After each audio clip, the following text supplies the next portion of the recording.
A little bit neurotic, make sure your mat is completely straight. Oh Lord, once you start, anyway, you're going to watch me do that. Feet together, Tadasana Namaskara. Neurotic, connected with the word for nerves, and we have nerves in our body, so there you go. That's how it works. But yoga is not trying to make us a better version of a person, but instead disentangle the sense of identity with conditioned phenomena as if that was our ultimate self. So that's the project of yoga. We start with our feet. So moving your feet. I'm a lateral mover of my feet. I move, lift the inside of the foot, or one foot and then the other. And so I'm spreading and moving and massaging the fascia on the soles of the feet.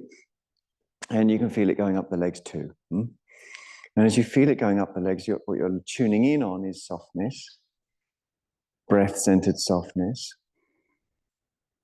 that spreads right up through the body. So it's softness, spaciousness, steadiness. Softness, spaciousness, steadiness.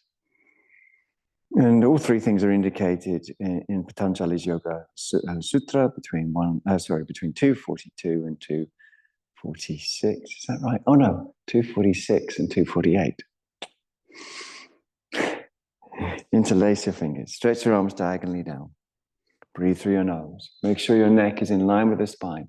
And feel the body from the ground up in a way that's spacious and steady and soft. Spacious and steady and soft. So spacious, Patanjali uses the word ananta, which actually means endless. An plus anta makes without end. So we can call that spacious because it's ends that make us feel limited or restricted. So spaciousness, ananta. Softness, he uses the word sukha or sukham. So get that in the body now, not just as a sort of somebody talking, but as feeling for it, moving the body, looking from the feet, through the gluteals, through the back, through the chest, through the neck. Softness. And then stira is what he uses for steady. In fact, it's cognate with the word steady. Raise when you're ready. With those three emphases, which are my sort of respin of Patanjali's. Well, he makes 4 points, actually. He makes 4 points. He says we should be relaxed, happy, we should be steady, and we should be focused on the infinite. There's 4 points Patanjali makes.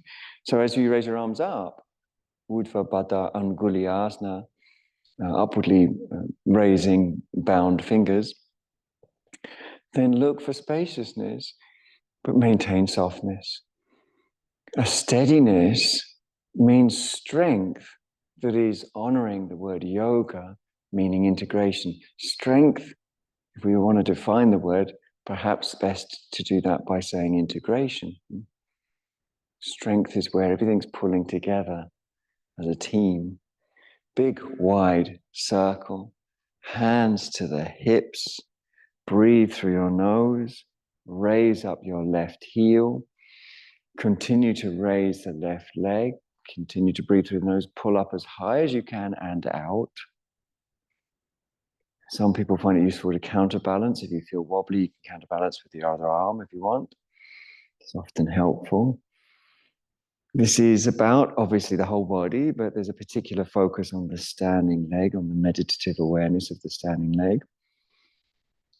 There's a sense in which we imagine our foot is pressing into something, as if we had a chair or something our foot was on. If only. Be nice, wouldn't it? Back to center and down again. Take a deep breath that's audible, expressive, and move, any way you want. It's very, very, it should be informal. It should be soft, steady, spacious. Raise up your other heel when you're ready. These are the feeling tones of yoga. Soft, steady, spacious. All together, those things. Raise your leg up. Pull up and out. Don't hold the breath. Relax the jaw if you want. Focus on the standing leg, spacious. Remember that part, spacious. But the softness runs through the spaciousness, and the softness facilitates the spaciousness. Obviously, if the body's the opposite, then it's not spacious. If it's hard, it's not spacious. Back to center, and then come down again. Breathe easy. Enjoyed that, Tanya. She came down. Looked like you did a curtsy at the end. Breathe easy, jaw soft. Okay, raise up your first leg again. Similarly, pull the leg up. This time we're going to use a little help from the hands. So pull up, nice and easy. Focus again on the standing leg, inner and front groin spaciousness.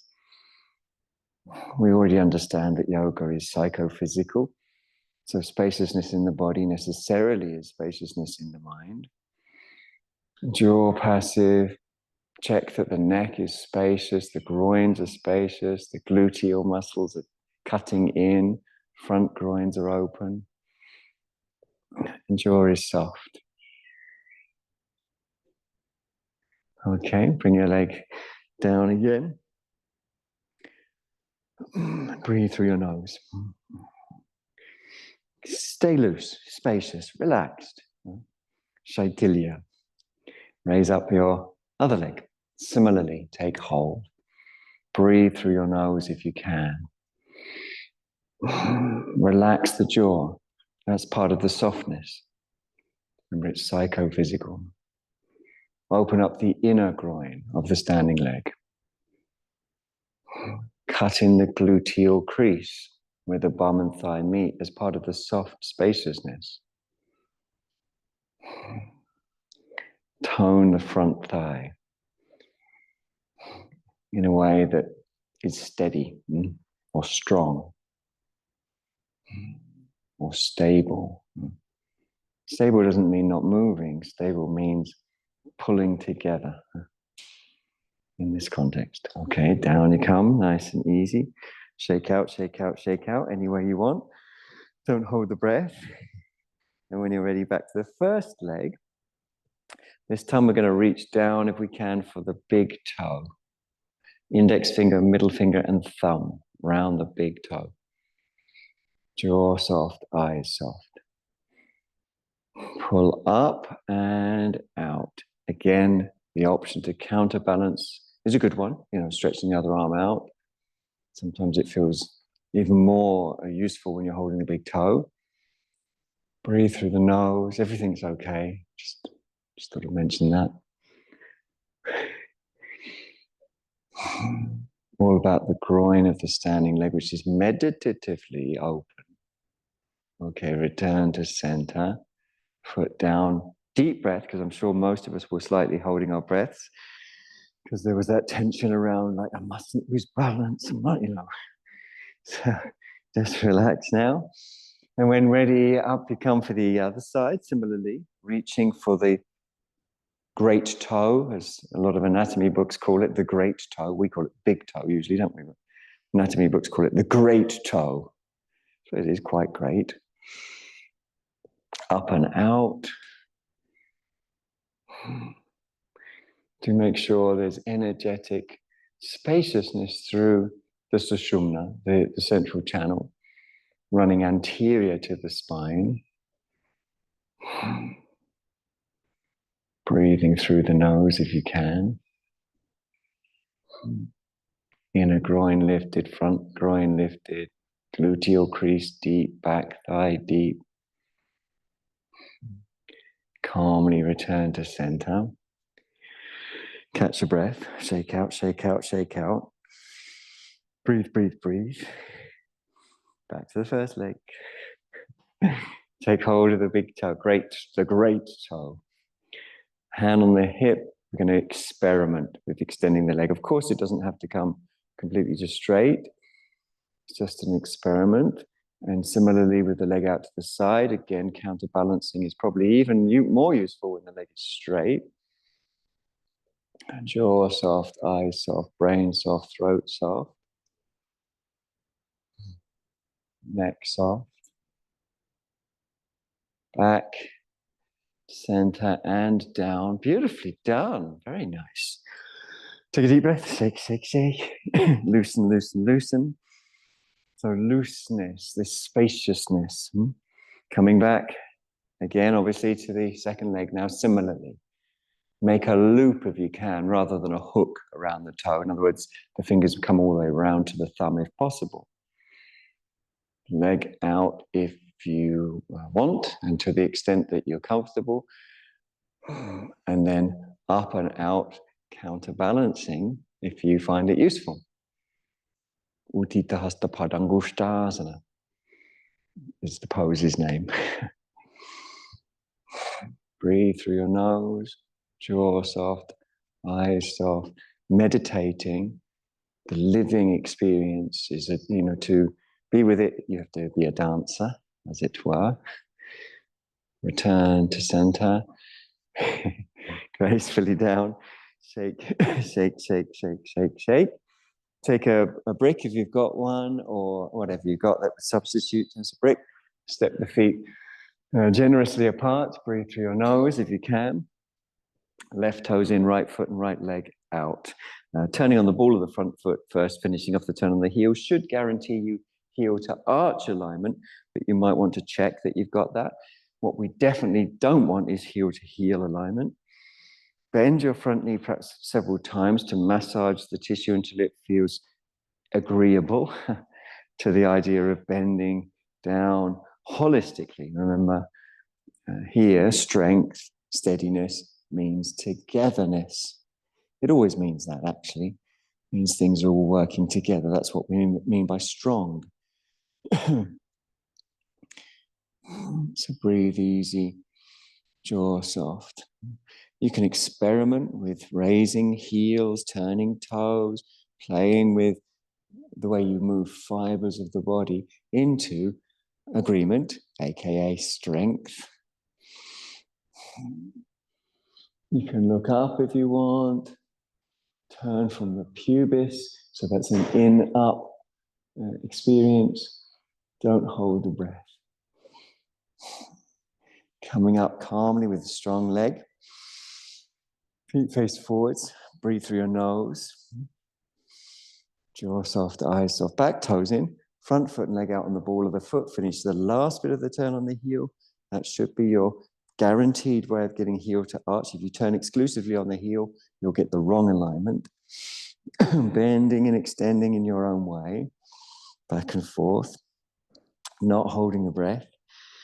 Checking in with looseness. In strength is everything doing the same thing.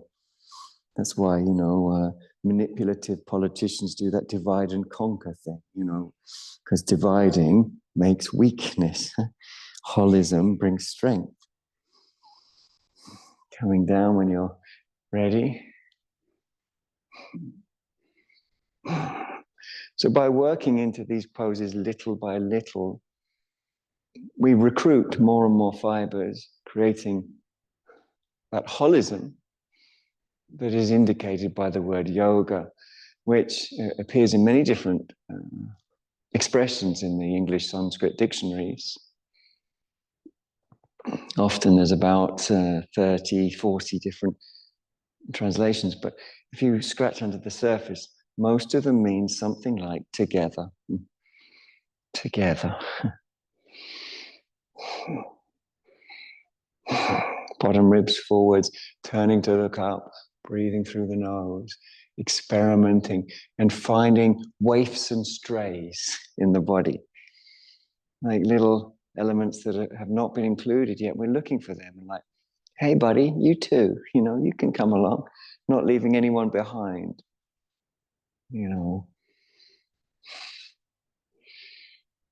Like, I don't know if it happened like this at school for you, but there was lineups for picking teams, and then there'd always be someone, sort of scrawny someone, which is often me, and they'd be like, oh God, okay, you can join the my rugby, but we want to like, no, everyone, come on, yeah, you, absolutely you.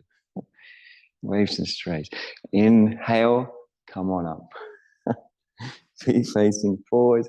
Breathe through the nose. Jaw soft, eyes soft. Turn the back toes in, front foot and leg out on the ball of the foot. Finish off the turn on the heel. Heel to arch alignment. So we're going to check and double check. This time we're going to come into the same pose with a slightly different emphasis. So we're going to bend and re-extend several times, incorporating every single, there's not a single cell that we want to leave out. And we ask those cells, what do you need to come into this? What do you need? So this is compassion in action. Compassion in action. A good description of Tara, particularly green Tara, the goddess. Coming down to the little toe side of the foot. Now you can have the block whatever height you want. Could be lower if that felt appropriate in terms of bringing togetherness. Bottom ribs forwards. The option to raise the top arm. Personally, I find if I raise my back heel and then stretch my arm, I get a much bigger circle. I get much better movement of my scapula. And then I might bring the heel back down again in time, or play with lifting and landing the heel or heels. That works for me. I'm not prescribing that. I'm just saying it's something you might find useful. Tone from pubis to chest without holding the breath. Lots of room for play. You can drop down low if you want, or you can play with the heels. And sometimes I like to drop the back knee right down to the floor. It gives a great stretch for the groin. If you want to try it, you're welcome to. So it would turn in and land, but up to you. Sometimes it feels pretty good. And calm, always calm as we come finally up, if you can, with the brick. Press into your leg on the inhale. Feet face forwards, deep breaths, plural. So several deep breaths. The breath is really how the pot of porridge gets stirred. And if you don't stir a pot of porridge, it gets lumps in it. This is a metaphor, of course. It's not just because I haven't had any breakfast. Back toes in, front foot and leg out, turning on the ball of the foot, finishing off the turn on the heel. Heel to arch, breathe through the nose. Check your alignment. Heel to arch, back toes turned in. And then bending and re-extending multiple times with that view to bringing everything together,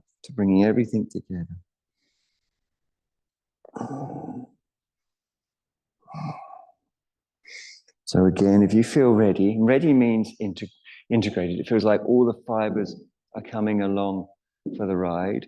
You're not leaving anything behind or overpowering anything either. We're not we're not ignoring sensations. Again, if you find it useful to lift the back heel as you stretch your top arm over, that's one way. Other ways include plunging the hand through. And then there's the Kate Bush. I don't do this very much, but like that. Kate Bush as in Wuthering Heights era, particularly the song, particularly the Top of the Pops appearance. Which I do remember seeing and thinking, what? What? She was so far out, wasn't she, when you first saw Kate Bush, if anyone remembers that, having never seen her before.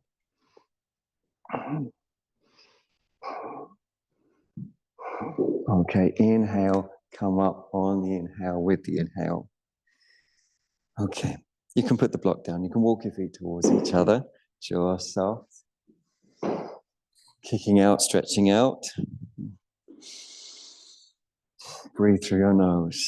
Kate Bush, tremendously helped by Dave Gilmour from Pink Floyd. Of course, we know that. It's a fact. Okay. Lift up, we're coming to tree pose. So we're going to lift up one heel, you stay the right heel. And when we're ready, we're going to either put the heel on the ankle or cup the knee or draw the foot high up into the top of the inner thigh. And it's a great opportunity to practice humor, your good sense of humor, and also kindness. So humor and kindness, they're the yogic practices. Being able to stand on one leg forever and ever and ever is not. When we first hear about this practice, one of the first places we hear about it is Strabo's Geographica.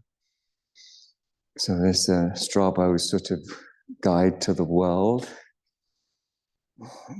Ancient Greek, 150 before Common Era, that was written. He describes people standing on one leg until they got tired and then they swapped to the other.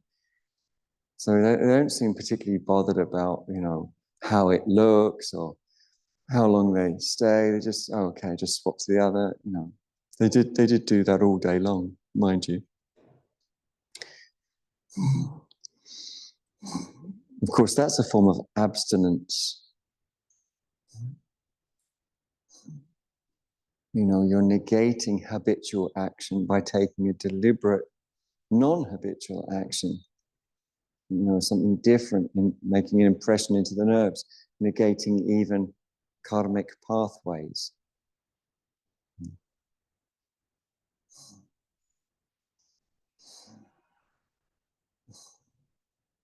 This is a wonderful pose for the postural muscles of the legs. So gastrocnemius and soleus, rectus femoris, the hamstrings, of course, the gluteal muscles, and the psoas. Okay, release, place, breathe. Spread the toes, shake out if you need to. Take deeper breaths if you find it useful. It's all about beginning to circulate.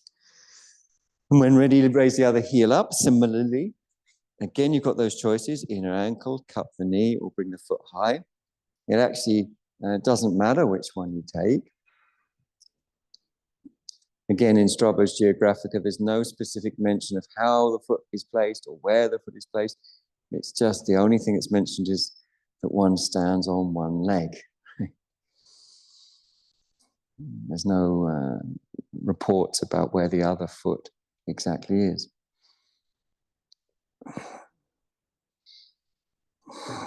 Breath comes and goes very naturally.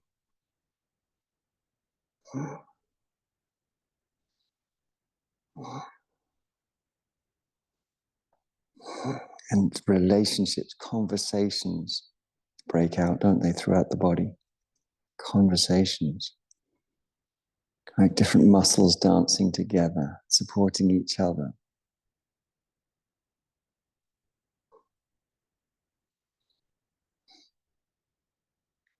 Wonderful. Okay, release, place, breathe. Really deep and natural, and any sort of shaking out you want to do. We are going to use a block over on the side of our mat. We can place it there from the get-go. If you're not sure about the height, go for the full height. We are going to be doing Ardha Chandrasana, so that's half moon. But if you know it and you want any of the other height options, or even a different directional option, or even no block at all, that's okay. So you've got 1, 2, 3, 4, 5 options. Then you put your left foot at the left side of the mat or the opposite side of the mat to where the brick is, hands on the hips. So the brick's that side, you're this side. Breathing easy. Well, theoretically, it should be that side. The brick, that's the brick. Yeah. Okay.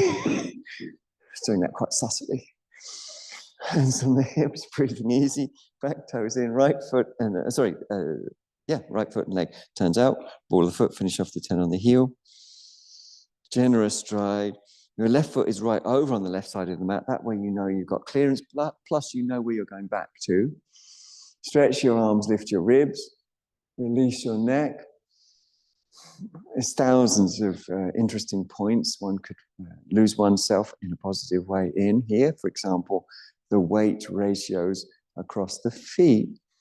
Now that's a pathway to the infinite. The weight ratios across the feet. So I've used this word spaciousness to indicate Patanjali's Ananta, which means without end. Space is endless. It's actually a lyric from a space rock band, Hawkwind. Inhale, come down. Not many people know about Hawkwind, I don't think. Jaw soft. Deeper breaths. Relax the eyes. Isn't it wonderful? Just something as basic or as, as simple as the feet can open the door to the infinite. Just look at where the weight is placed, how it moves, how tuning in isn't something you click your fingers and it's done. But It's beautiful, subtle, endless. I could keep going with that. You know, the end point is where you completely disappeared, and then there's no craving. The mind just sits in spontaneous stillness that has an expression in the world. Whatever you made of that sentence, everything was summarized in that. Bend your knee, walk your back foot forwards. There's your block. It should be ahead of your foot. Again, lined up with your 4 outer toes, any height. You've got 1, 2, 3, and you've got a directional option. Don't let the toes of the standing leg turn in as you lift up. And you bring your hand on your block, unless you don't want to use a block, which is okay. And you breathe through the nose, if you can. The top arm can either be raised up or walk along the top leg, which helps to extend the bottom ribs. It's exciting, isn't it? It's an exciting pose. Ardha Chandra, half moon. And you're doing very, very well. Now, bend your front knee, bring your arm down, stretch back to your original point on the mat that you left when you lifted off before. So you're going back to Cape Canaveral. Inhale, come on up. Feet face forwards. Walk your feet towards each other. And let's move the block to the second side. As many of you know, I like to dribble. Sorry, the block. Full sentence required. So you're stepping on the other side of your mat. The block is to one side. You're facing this side of the room. You just move the block to the other side. Turn your back toes in. Turn the front foot and leg out on the ball of the foot. Last bit on the heel. Check that you've got heel to arch alignment. Heel to toe would be okay, but heel to heel is not okay. Never, never, never. It won't kill you, but it's just not okay. We can go into it in great detail if you want, but it affects the diaphragm is the short way of saying it. Inhale, exhale. Trikonasana. Let's take a deep breath or two. Let's really meditate.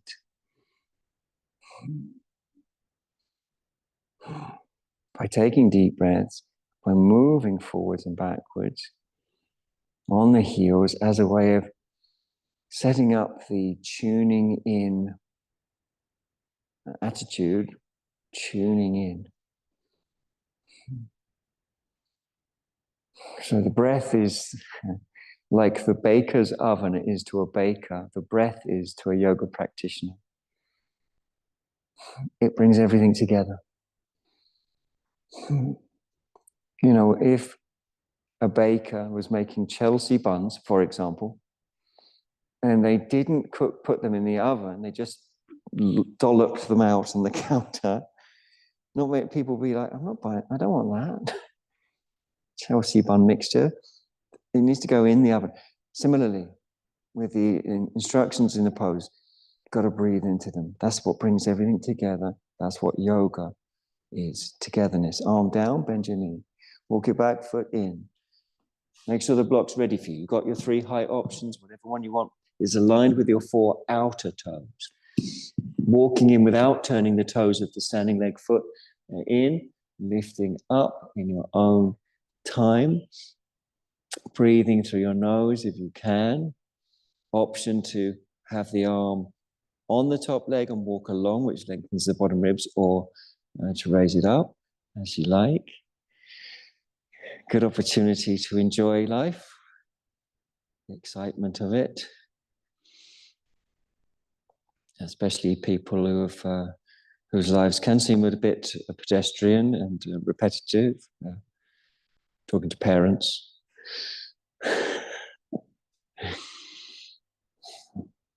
It's a bit of excitement, isn't it?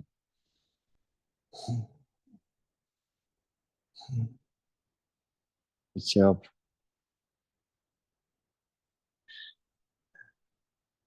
Bend the knee, move through the air as if it were a bit thicker than it really is. So it slows you down. Back to your triangle pose. Well done, everyone. Don't hold the breath. Deep, expressive, and natural. We're coming down from there into Adho Mukha Svanasana. So externally rotating the back heel, stepping the front foot backwards. That's the down face dog, isn't it? Breathe deep. Sometimes it can feel like the inhales, you're sort of gulping them like cool, fresh water on a hot day, you know, really thirsty. Really gulp some prana, some energy, life force energy. In Adho Mukha Svanasana, it's super important to check your hands are equidistant from the sides of the mat, but only if you're going to go on and check that your feet are equidistant from the sides of the mat as well. Hands and feet can be any distance apart from each other, as long as the left hand is the same distance from the side of the mat as the right, and the right foot is the same distance from the side of the mat as the left. Once you've got that alignment, then we're experimenting through ranging around, aren't we? Moving left, moving right. Some of you might be pedaling your heels, moving the pelvis. What we want essentially is an upward action. We want to go up through the armpits, through the ribs, to the groins. And the more we go up, the more we go down. Let's unclip this microphone. The more we go up, the more we go down. That is to say, the more we go through the ribs to the groins, the more the head can release.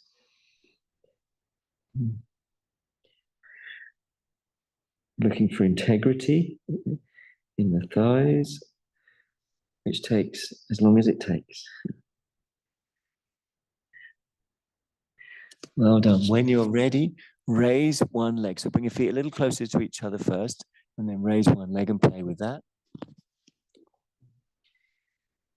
So you might bend and extend.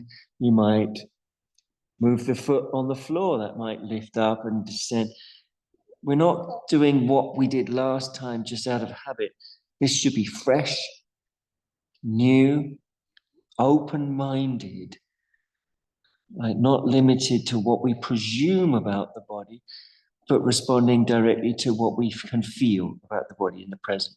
When you're ready, with that knee bent, we're going to bring the knee all the way forwards to land it on the floor behind its own wrist, as it were, the wrist on the same side. Move the foot diagonally across the body while keeping the knee in place, and come down slowly to forearms. Breathe through your nose. Don't hold the breath. Massage it into the hip. Massage it into the hip. Jaw soft, eyes soft, throat soft, brain soft, tongue soft. Massage it into the hip.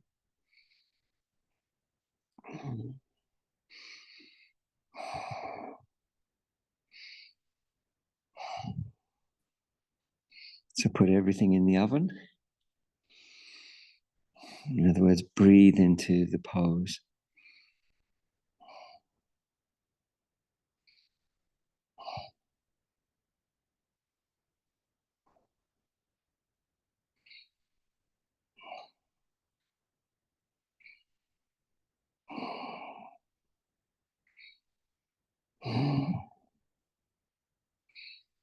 Keep the jaw soft as well.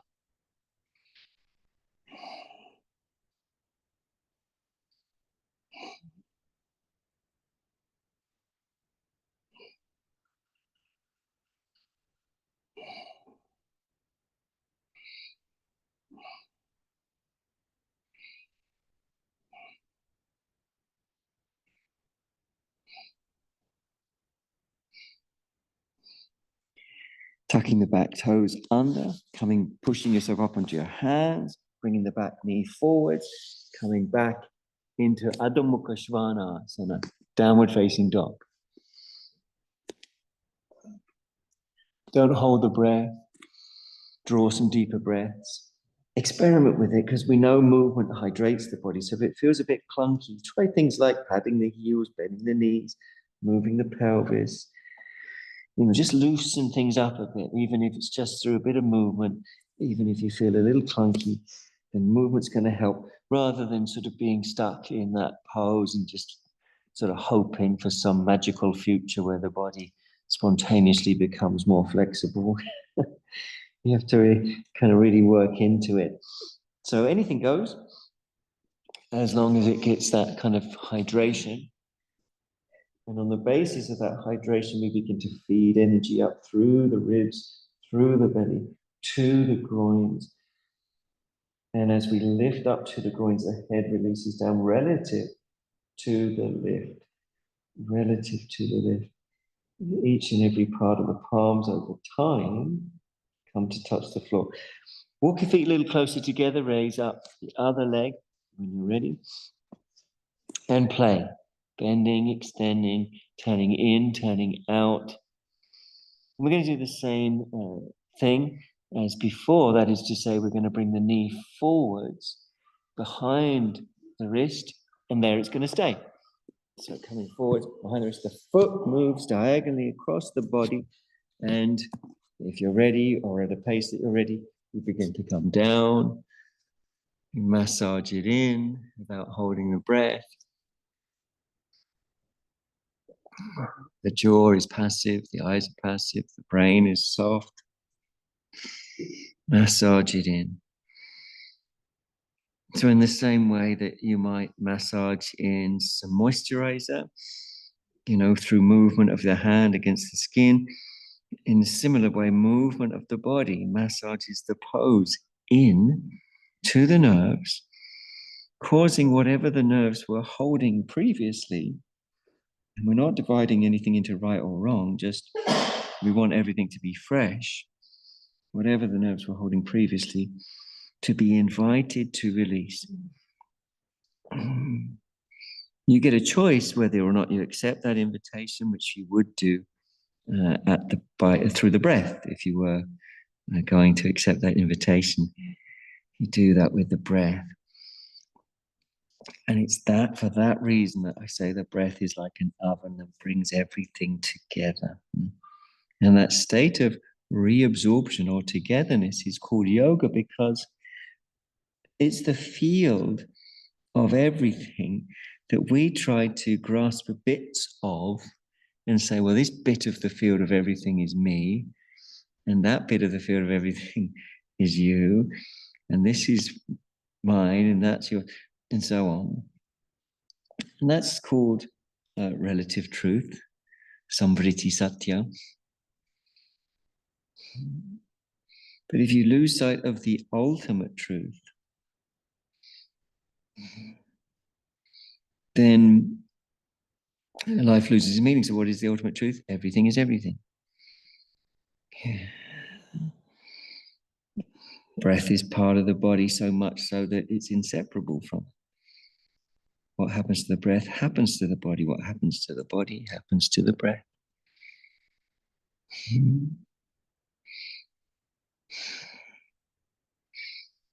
The mind and the body and the breath are one to the point you can't release the body without being willing to release whatever the mind might have taken hold of. Okay. Tuck under the back, toes come up, and bring your back knee forwards and up onto hands and knees. And a little bit of movement to indicate softness and spaciousness and easefulness. So a little bit of movement. And we're going to come into cat, wild cat, what some people mistakenly call cat, cow, because both words, Varijasana and Biddalasana, both mean cat in Sanskrit. So our version of cat, it's actually cat, wild cat, right translation, is to tone the tummy, so draw it in, and then stretch the toned tummy by pushing the hands into the floor. It's called eccentric contraction. So you tone the tummy and stretch the toned tummy. So you can feel the cells, the individual muscle cells are toned, but the fibers are sliding out into a looser weave, as it were. Then we're going to bring the tummy into concentric contraction by visualizing the pubic bone and the breastbone moving towards each other. So the action is a contraction of the abdominals. And just by focusing on that, which is quite powerful, then the back begins to round. You're also bringing the abdominals online which means they're no longer caught up. They're no longer preoccupied. They're reoccupied by this moment and purged, therefore, of whatever the mind took hold of. Really contract, really visualize. It's quite dynamic. It's not even easy. It's quite tricky. Keep that tone and stretch again the tummy with tone, with tone.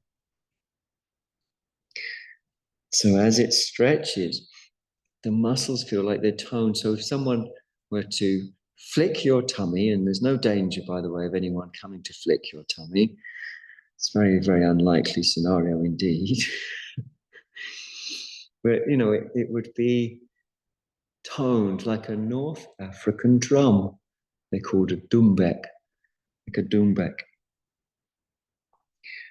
Two more of the same thing. So just use your abdominals. Don't try and round your back, but focus on the abdominals sliding into a deeper weave from above and below, pubis and breastbone being pulled towards each other by the concentric contraction of the abdominal muscles. Challenging. It's challenging. Challenging the modus operandi. Holding concentric.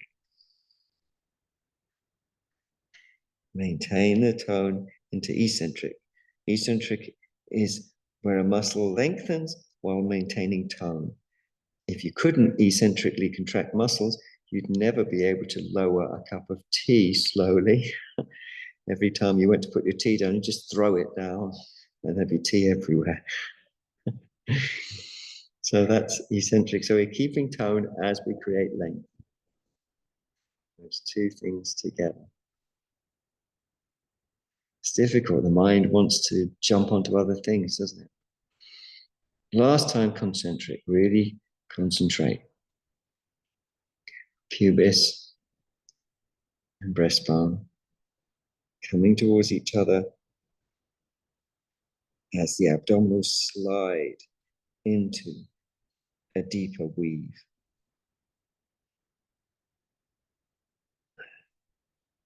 It's great for concentration, great for anyone who gets a little bit ADHD, which is probably most people in our society.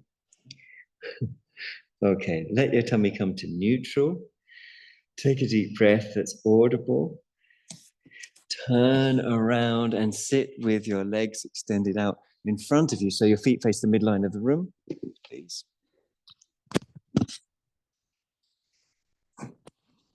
Sorry about that noise on the microphone.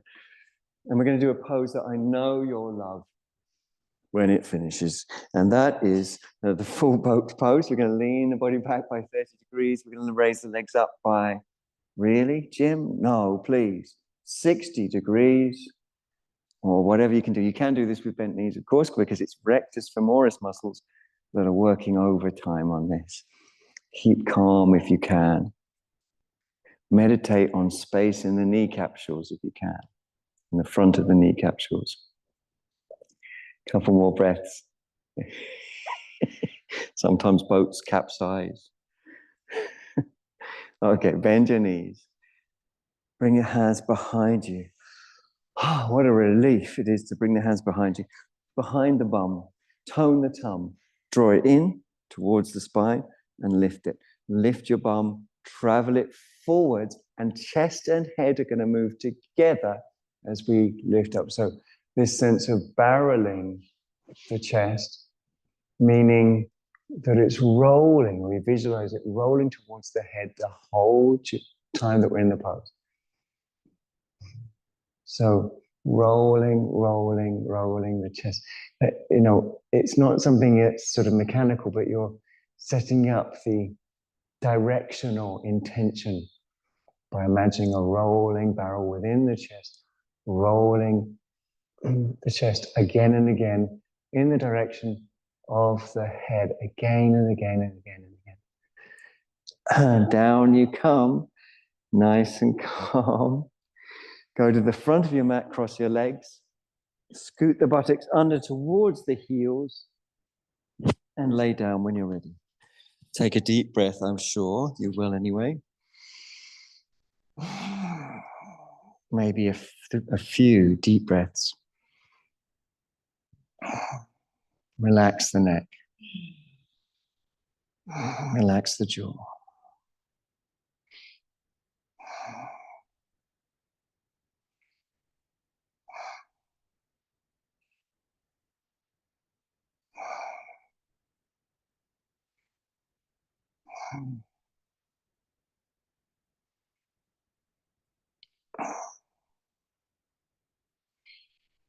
Notice that if the breath loses its spontaneity, the mind has probably got caught on a thought and gone down some little thought alley.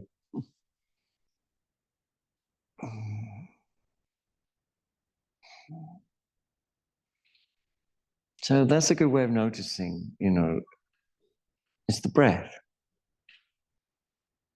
Change the cross of the legs so the other one's in front.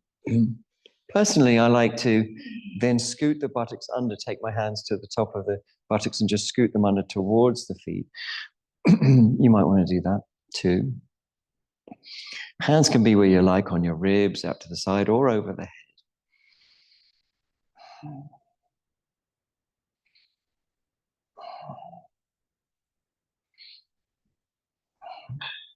Relax the neck and lower back. Relax the breath, because the body and the breath are one.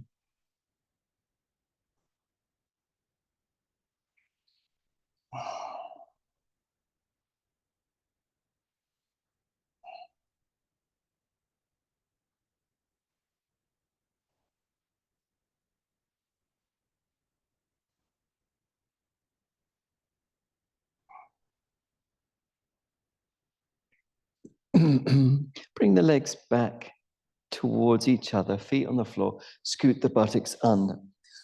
Now we are going to need some sort of belt or strap. Sorry, Zoomers, I dropped the mic. So I can bring to you to help you. There you go, my pleasure. I'm here to help. I can't, of course, help Zoomers. Can't bring a belt through, unfortunately, through the camera. It's not Charlie in the Chocolate Factory. If only it was. I'd have to have an enormous belt for that to work anyway. So once you've got a belt, and obviously at home, if you haven't got a yoga strap, you can use any belt, any soft belt, dressing gown belt's a good one, even a tie is a good one, your old school tie, perhaps. I'm sure you've kept it with all those marvelous memories. And when you're ready, take the pata, the strap, around the foot that's furthest away from me, around the front of the heel, and breathe through your nose. Relax the neck, relax the jaw. Catch your breath. Extend your lower leg and enjoyably pay attention to creating space in the inner groin. So creating space, spaciousness equates to Patanjali's endlessness. But to be able to create space, we need softness. Psychophysical softness.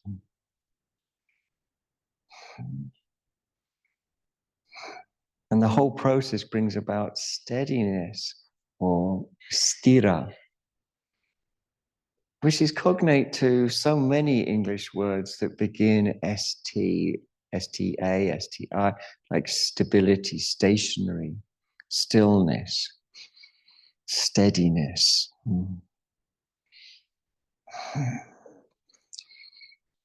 So feel again and again into the inner groin of the lower leg, understanding that there's scope for play and that spaciousness is the only way to really get into, spaciousness is what we want, but softness is the only way to get into. Softness. Into that sort of spaciousness. Now we're going to hold the belt with one hand only, same hand as the leg that's raised. The other hand goes on the thigh of the opposite leg. Holding the belt steady, pull the leg towards you and out to its own side.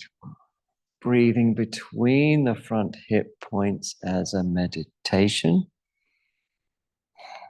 Jaw soft, eyes soft, throat soft, brain soft.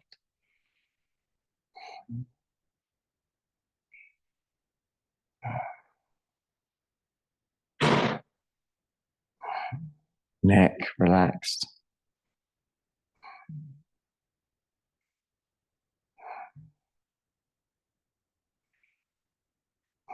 So it's all about the breath. The breath is the oven.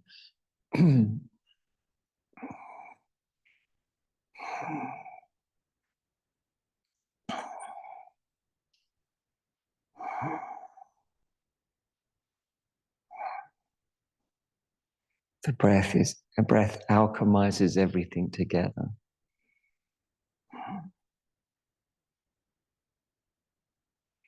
Bring the leg back up in your own time. Bend the lower leg, release the upper leg, place the belt down, take a deep breath in, and then out, of course, as well. Take a few of those deep, natural breaths, which is so important to spend time with the breath, to trust the breath, to hand over to the breath. Raise up the second leg, similarly. Bring the belt around the front of the heel where the heel intersects with the foot arch. I should say foot arches, the medial and lateral. Extend the lower leg with a clear goal to make space in the inner groin, openness.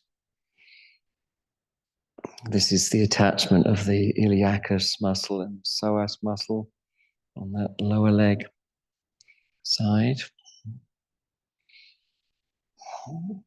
Don't hold the breath. Relax the neck.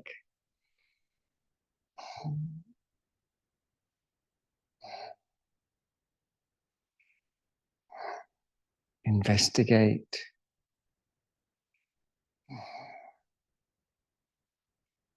Hold the pata with one hand only, the other hand on the other thigh. Pull the leg towards you and then out to its own side. Take time, take your own time to meditate.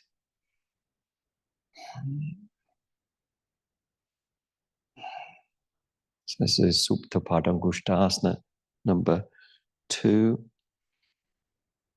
So wonderful for the hamstrings and the adductors. Very important not to hold the breath.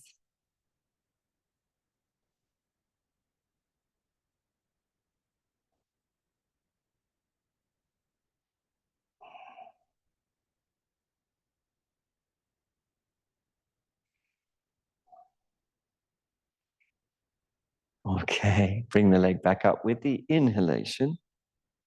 Bend the lower leg. Release the upper leg. Both feet on the floor. Let's all take a deep, deep, deep breath in and out. You know, maybe a few of those will pass through us. It'd be wonderful if we could just lay open to the breath, like we're an open field. You could even say to yourself, I'm an open field for the breath to move at will, freely, unobstructed, unimpaired. A field for the breath and its energy to move through, unobstructed, unimpaired. Observing the lower back releasing itself.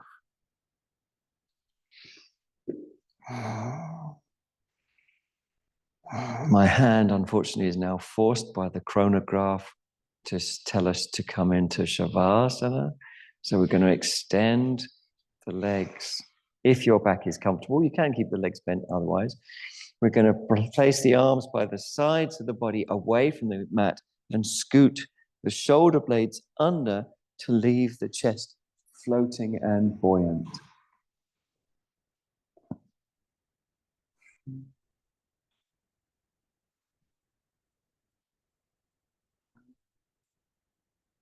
A phrase that could pass through the mind that would be appropriate in this pose is, I give.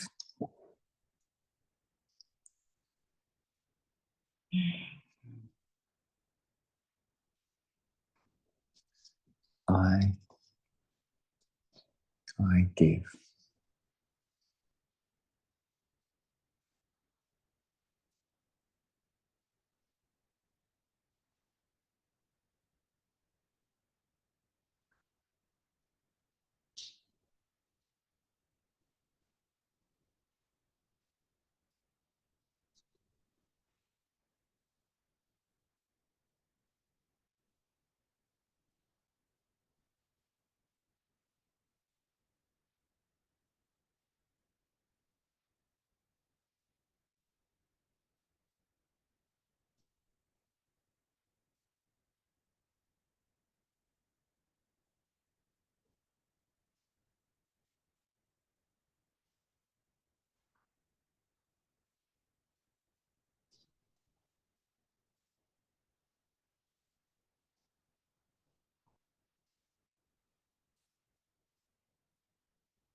I give.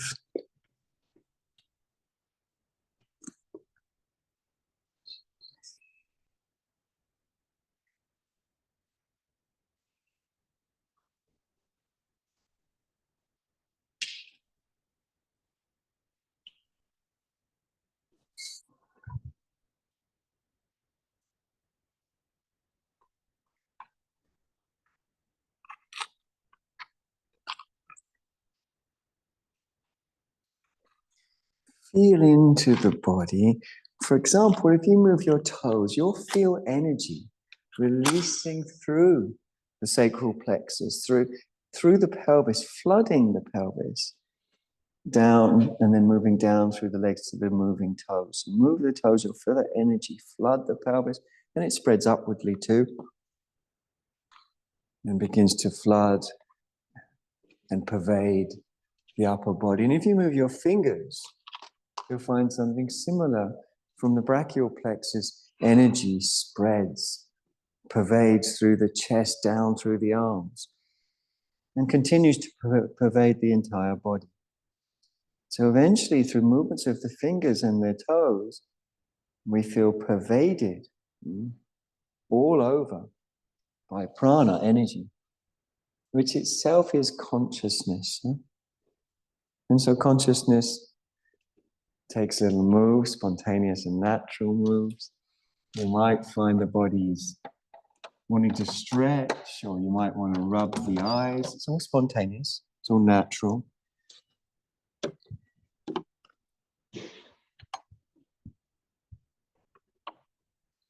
And eventually we'll bend the legs and place the feet on the floor. A good opportunity to scoot the buttocks under, to release the lower back. And then roll over, facing away from the shrine side of the room, laying as comfortably as you can on your side.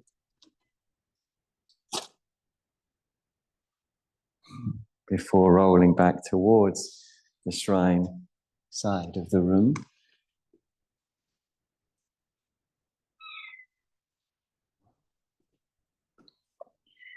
Letting in a bit of light and a bit of color before bringing yourself up nice and easy from the side. Hands in a prayer position. Om means, may it be so. May any benefit that we've gained in our acting in this way be shared for the alleviation of the suffering of every single being. Om.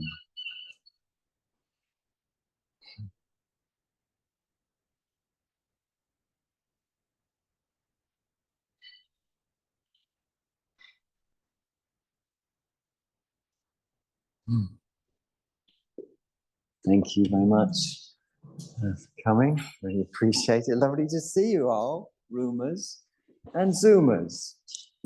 It's my very special joke about the room and about the Zoom. Really appreciate your time. Thank you so much for coming. I hope you have the best of all days and that you're happy and well. Lots of love to you. Thank you again. Bye for now.